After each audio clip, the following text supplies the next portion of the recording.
मैं दो पाँवों को देखता था, जिसमें से एक पाँव बेड़ियों से बंधा था, जिसकी जंजीर एक पेट्रियाकी नाम के खूंटे से बंधी थी, और वो खूंटा किन्हीं ऐसे बंजर पड़े खेत पर गड़ा था जहाँ पर समानता की हवा का चलना ही निषेध था। और दूसरा पाँव बिना किसी बंधन के खुला था, जो उसके अपने घर की दहलीज पर था, जहाँ पर अपनी ज़िंदगी जीने की आज़ाद हवा थी, अपने ख्वाब के बादल पर फतेह हासिल करने की एक गड़गड़ाहट थी।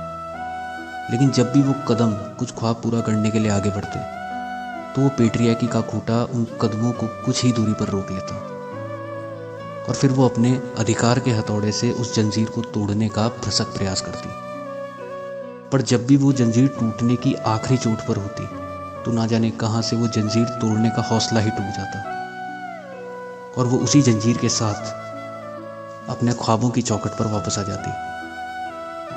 असल में वो चौखट किसी पिंजरे से कम नहीं थी, जिसमें एक टीस थी आज़ाद उड़ने की।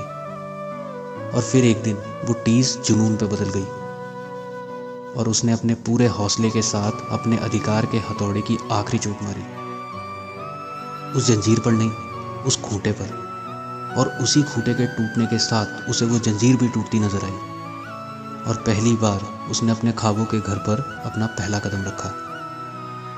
शायद ये खूंटे आज भी कहीं ना कहीं किसी बंजर पड़े खेत पर गड़े हैं, नए कदमों को बांधे हुए। और एक टीस जिसका जुनून होना बहुत ज़रूरी है उस आखिरी चोट के लिए।